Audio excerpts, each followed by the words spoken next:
Kazapo and welcome to Hello from Bhutan. I am Namgizam. Today on this episode, I am welcoming back Dr. Dorji Wangchuk. He's been here on the podcast before as well. I'm welcoming him back today to talk about Bhutanese identity, culture, and I also want to begin by congratulating you, sir, on winning the Thank you. Dissertation of the Year in Washington, D.C. It's such a big achievement for a scholar.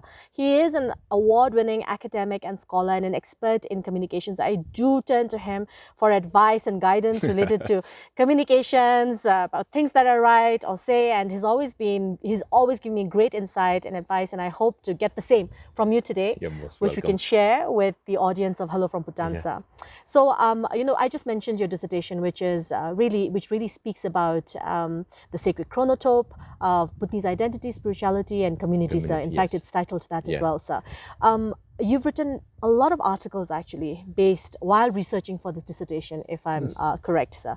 If you could share a little bit about what you've discovered about Bhutanese identity, who we are as a people.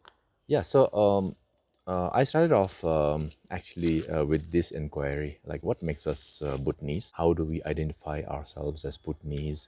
What brings us together as Bhutanese? And I know it's a very slippery topic, you know, the question of cultural identity, self-identity. These are very, very slippery topic. But I had the luxury of, putting my head on the chopping block of the academia. I had the time, and of course, I had a great place to be, which is University of Macau, and an excellent, ideal professor who was my supervisor, Professor Todd Sandel. Basically, I explored this very difficult question, but a question that we keep asking nevertheless. It's The research intersects between various disciplines. So it's not just sociology, but also technology, society, cultural studies, and spirituality. And again, it was a blessing to have a supervisor who allowed me to, venture into this other disciplines, not just stick to my discipline, which is the social science. So basically, yes, it's a question we all ask, and when I was asking that question, I lived in remote communities, what I term as the traditional community. So basically, I found there are three different communities in Bhutan: the traditional communities, the hybrid communities, hybrid meaning people like from my generation who use technology, who are in contact with the outside world. The traditional community does not have much contact or much interaction. And then the third community I call the cyber community, which are people, younger people, who are mostly on the social media and use the technology at most. So I realized we have three different worldviews, three different ways to identify ourselves. So to sort of wrap the question, what identifies ourselves as a Bhutanese? Bhutanese generally find ourselves identifying not in terms of our personal identity as much as the social identity. So I'm known by who I am, or whose son I am, which family I come from, which region and language I speak. So that is my social identity. Then we tend to extend, Bhutanese, we tend to extend our social identity not just to people, but also to our protector deities, to our birth deities. So, what is your chesung? If you imagine identity, as if you draw a circle of yourself as an identity, in the closest you have your family. Then you tend to have your community, the village that you were born, the people with whom you grew up with. Those also play a huge role in how we identify ourselves. Then, interestingly, as I was saying, the protector deities, the Kela, also play a role. So we embrace the Kela, the protector deities, our birth deities, like our family, like an extension of ourselves. And that is, I think, very interesting. And it was one of the things that I discovered from my dissertation. So if you could also explain, what does the word chronotope mean? Because not everybody is familiar with this unless you're an academic. Okay. Yeah. Okay. So basically, when I was trying to understand the different types of identities that we have here in Bhutan among different people of different generations, when I was trying to explain that, then I came across this concept called chronotope. So chronotope literally means chrono means time, and tope means place. So chronotope was coined by a Russian philosopher called Mikhail Bakhtin, where he says that the time and place is inseparable in the way we view the world. So he meant it, or he used it mainly for literary as a literary tool. So and that was literary tool means how to explain the different genre of literary works. So let's say now you're writing about the epic of Lingesar, then your mind is immediately taken to that medieval period, of warriors, of kings, and the medieval period. So whatever characterizes the medieval period. So you are taken to that time and space. Likewise, and if you are going to watch the next episode of the Star Wars movies, you are already prepared to see flying rockets and spaceships flying at the speed of light. You are going to see a lot of extraterrestrial. So then that's another time space. Okay. Now what I coined for Bhutan is called the concept of sacred chronotope, and which means that when we conduct, or when we participate in festivals, sechus, or rimros, or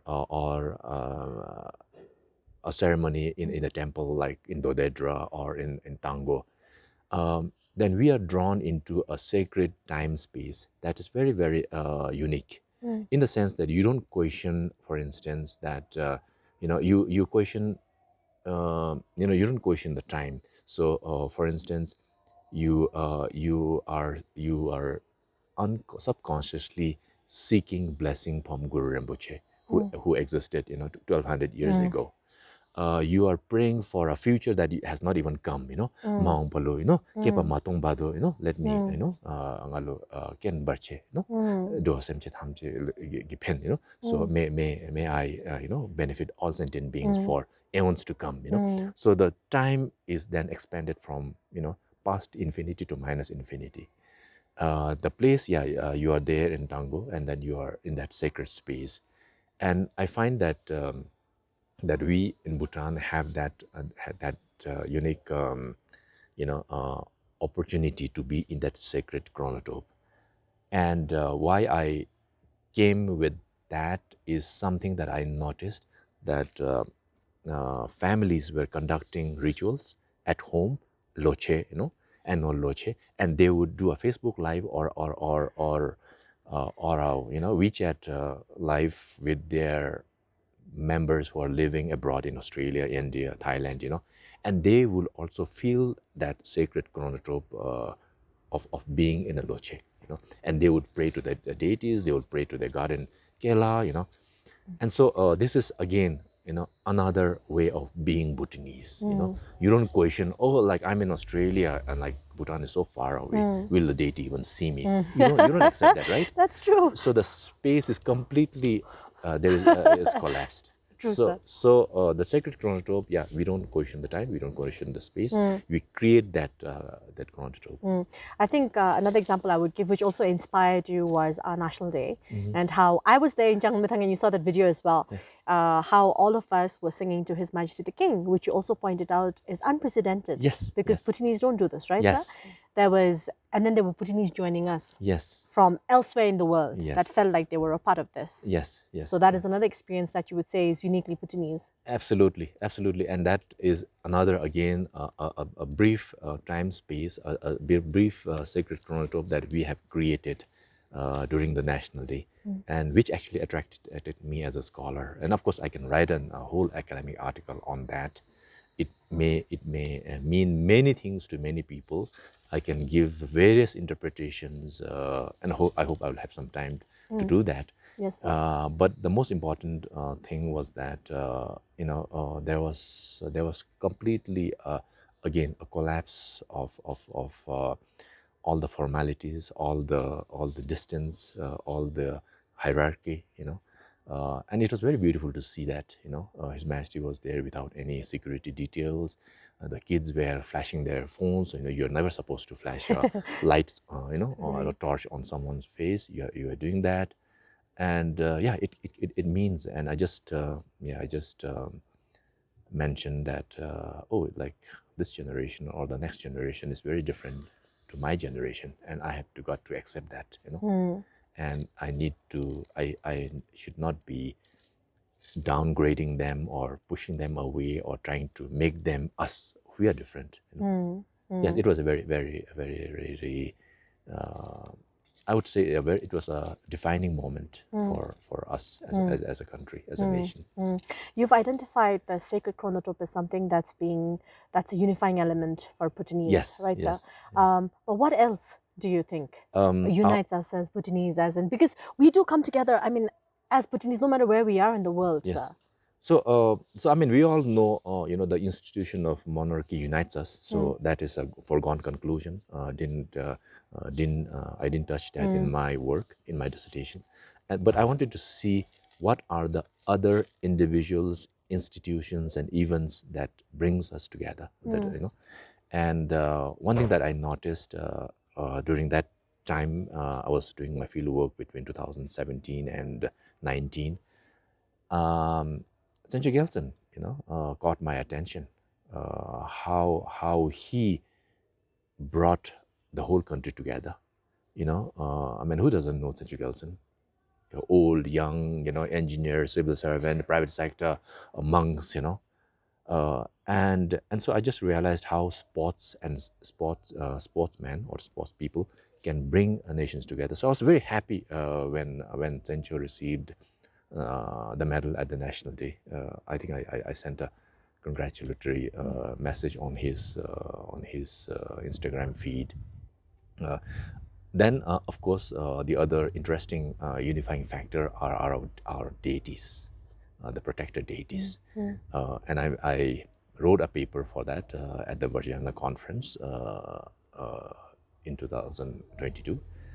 And very powerful unifying force, to the extent, again, when I was talking about how deities are considered as like a part of the family. Right, so my daughter is here on holidays from Australia.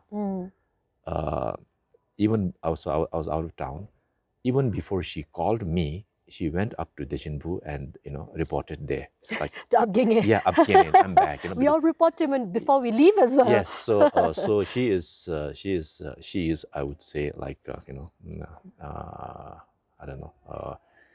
Yeah, we sought the support of Dechinbu, so that's how she got her name, Dechin, from there. Right, sir, right. And so she reports there even before she calls me or calls my other family. So she feels closer to Dechinbu than any one of us, I see. And that much is of importance, how deities unite.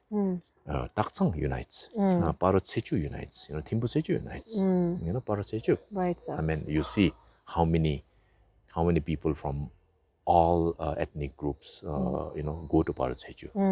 So and now to Dokhaju Kemba. Yeah, so these are other unifying factors that we need to maintain, sustain, in fact, reinforce, especially in light of the out-migration from Bhutan. Right, sir. Which also now brings me to how we have the same kind of faith in our monarchs. So we place this same unquestioning, unwavering faith in our monarchs. Yes. And now we're in an interesting situation in time and space, if I may say that again. The Gelephu Mindfulness City, something that has never been done before by Bhutan. And now it's been shared with the entire country. It was shared with the entire country on National Day by His Majesty the King. And it's interesting because there are people who, despite loving the monarch, unwavering loyalty, feel that, oh, but I don't know if this is what I want. So there's this certain, but there are many who are uniting as well. So how do you view this as, with all of your experience and expertise? Oh, I mean, our monarchs have always had bold decisions in the past.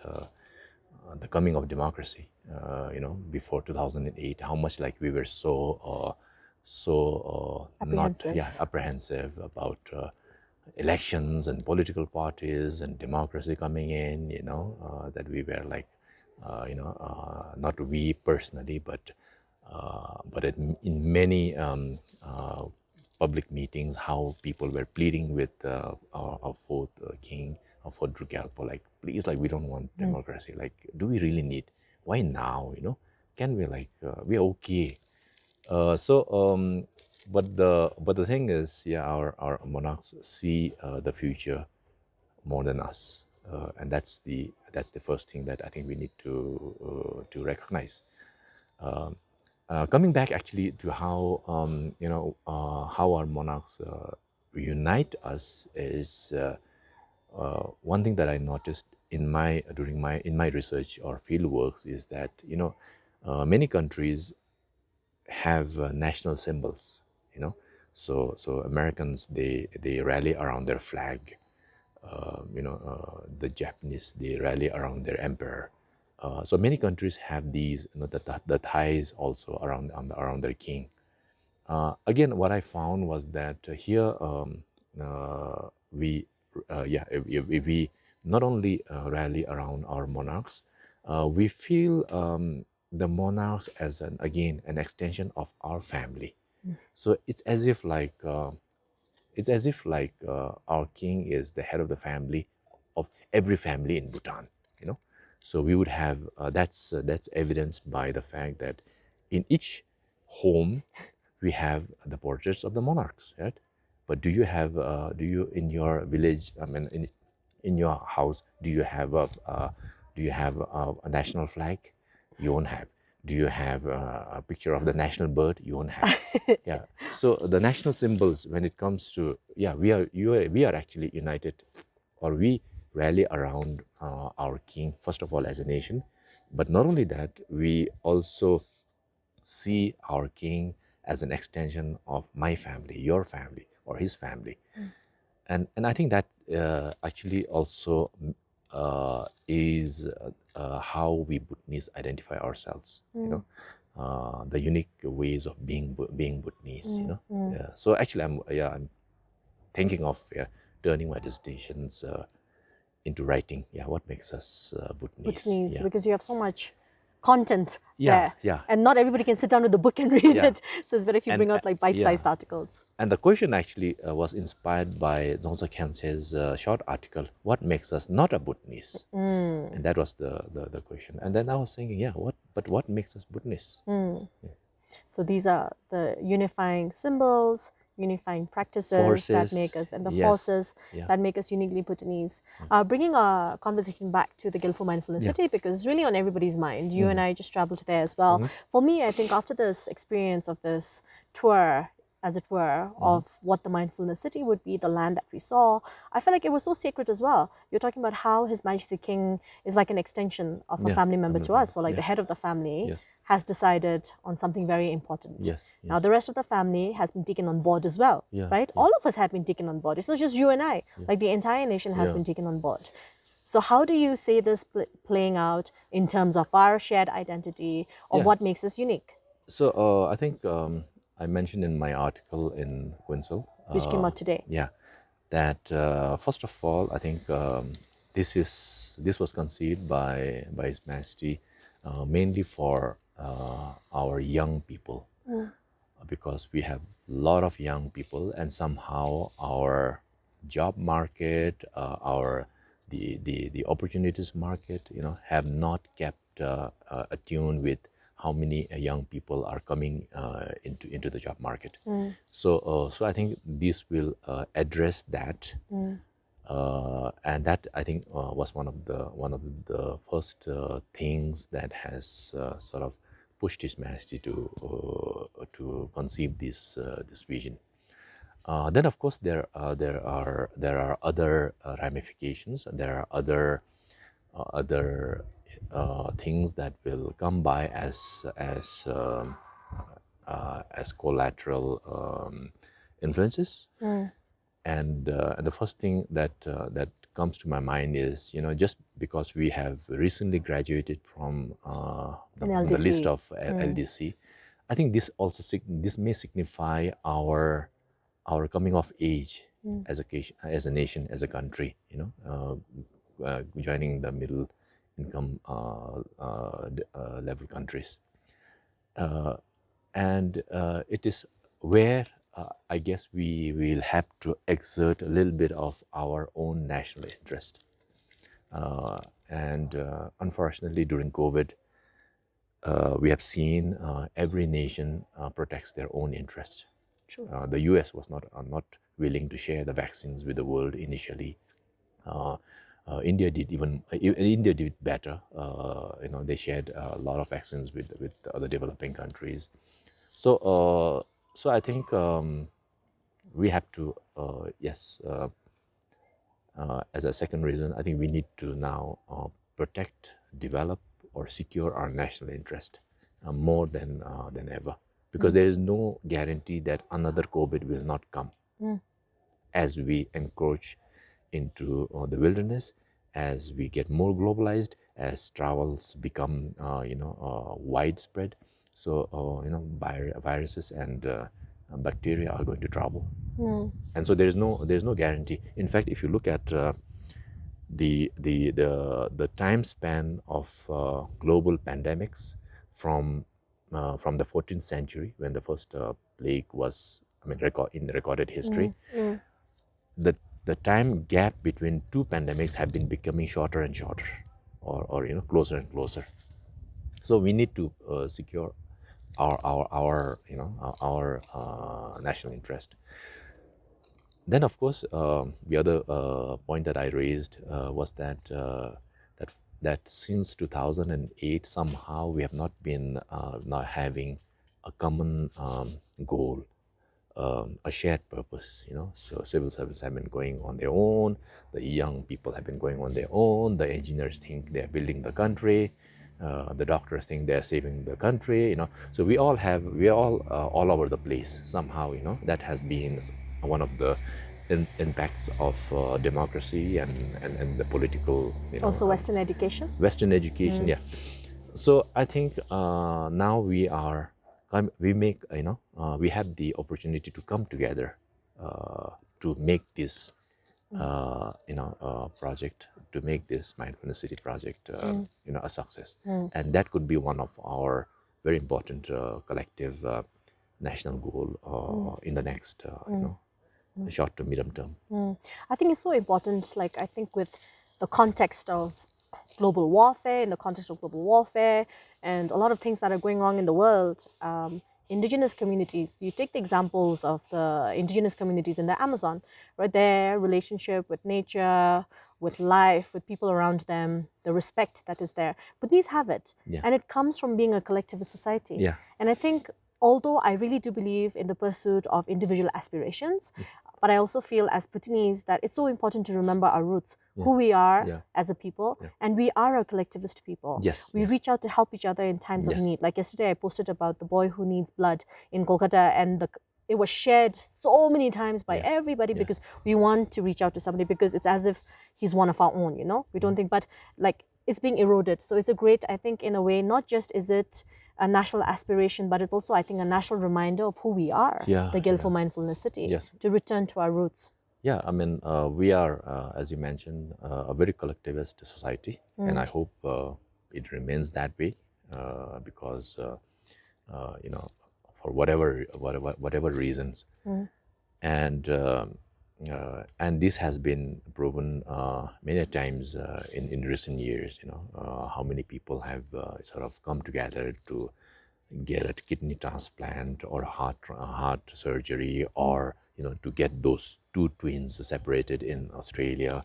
How people, within hours or within a few days, like we would raise 4 million, 5 million. Yes.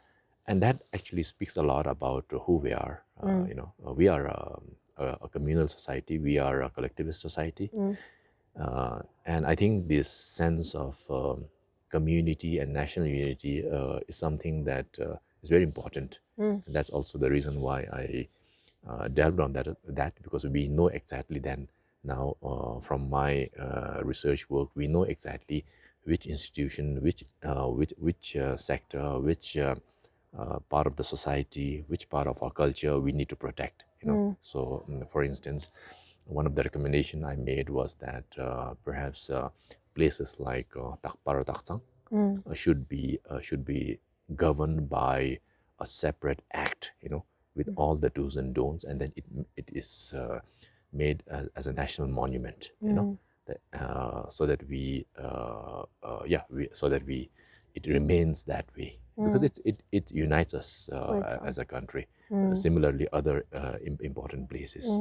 So what do you think would be the future of Bhutan? I mean, we've already touched upon how we're a collectivist society, and we must return to this. Going forward, we move forward as a collective society, as a communal. We are a communal people, and we move ahead like that. What do you think? Because you identify 3 types of communities in Bhutan with your research. So you have the traditional, hybrid, and your cyber community, right? Yeah. So do we overlap? Is the Yes. question. Will Yeah. we overlap as we move towards the future? Will we continue in this relationship? Will it change? What do you think? I think one of the things that we need to do, we meaning the government, the society, and as individuals, is never to forget who we are, what is our story, the Bhutanese narrative, and that is, I think, something that we need to keep asking. We need to keep talking. We need to keep sharing. Where do we come from? What makes us Bhutanese? What are the cultural, social cultural practices that keeps us together? What are some of the other tools and instruments? And I also wrote about language, the need to preserve the national language, Dzongkha, and to make your children speak Dzongkha or your mother tongue when they are small, because that's when they get everything registered in their brain, and then that would form their worldview.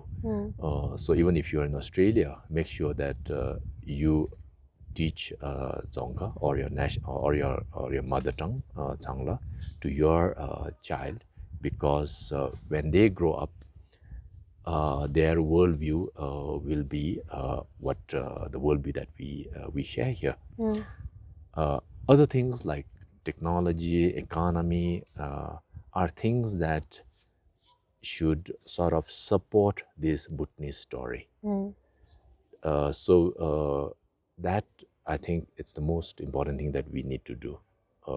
Not to put technology or economy or bureaucracy in front of the Bhutanese story, but rather let these institutions, these tools, these mechanisms support the Bhutanese story to be taken forward into the future. And that is, I think, the most important job, duty, responsibility that each one of us have as Bhutanese.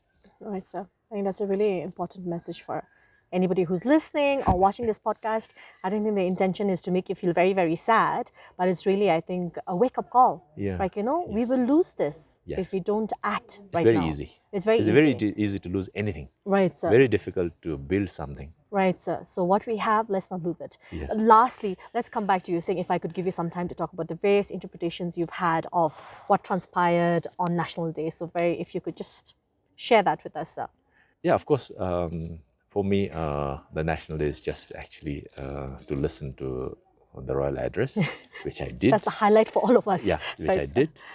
And then in the evening I was just taking a stroll in northern Lam, because I heard that they have closed the traffic, so I like streets, walking streets. And then I was posting some some stories and pictures on my Instagram feed, when I came across several Instagram stories, yours, Tariq Hamba, who reposted you, Dankers, and a few other stories. And there I saw the whole whole stadium singing to one song. And then I saw His Majesty and Gelsey in the mist, surrounded by the young people. And then they had turned their back to the stage.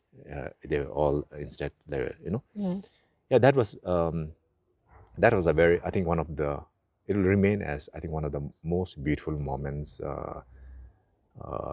the history of modern National Day celebrations.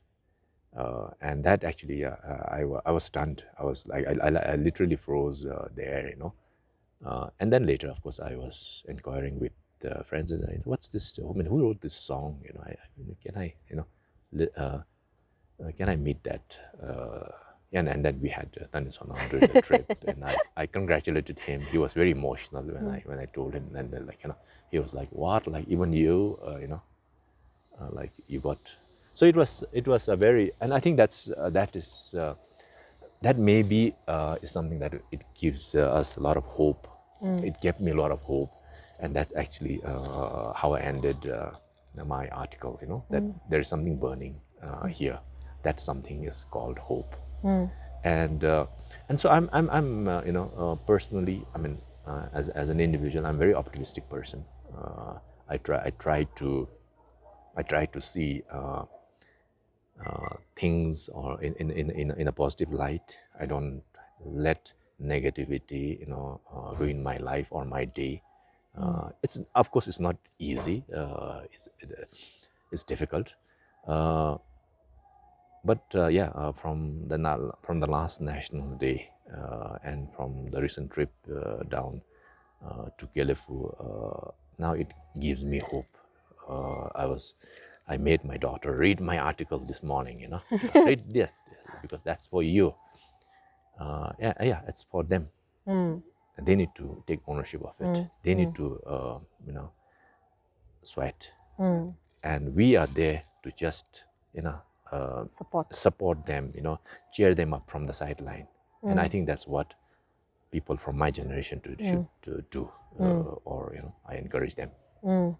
I was thinking, because I've been asked to write a piece on this, and I was thinking how your generation had the privilege of being a part of gross national happiness, right? A part of Bhutan's democratic transition. And now us, the younger generation, we have the opportunity to be part of the building of a dream unlike any other in the world. Yes. And I think it's such a privilege and an honor, and we need to embrace this, and I think get behind it. And secure the economic base of our country. Yes, the economic that falls base. on your generation. Yes, and we will support you. And I think that is what we want to do. I'm glad that I had this conversation with you, sir. Thank you so much for sharing this. I think National Day will remain like the most memorable, I think, among like the highlights of my life. Yeah. To be able to experience that and to unite behind somebody that we love and we revere. And I think it also needs to be said that nobody forced us to learn the song, sir. It's not the national anthem of Bhutan. Yes. Right? It's just a wonderful, beautiful song of love for His Majesty the King, and all of us know it. And it's a sign that we are still on the right path. And hopefully we'll continue down this right path, and you will definitely see much more content, not just this conversation on what is going to happen in terms of the Gelephu Mindfulness City. Definitely conversations around identity is going to pick up. Who are we? What is my dream? What is our dream? So I'm looking forward to all those conversations. But thank you so much, sir, for always being so patient, for and always... thank you for having me. Because never, I mean, I ask you the same questions again and again, and you never get tired of answering these questions. But thank you so much, sir. And I look forward to all your opinion pieces and your articles that are coming, that are forthcoming. Thank you so much to everybody who's watched us and listened to us. Thank you so much, sir.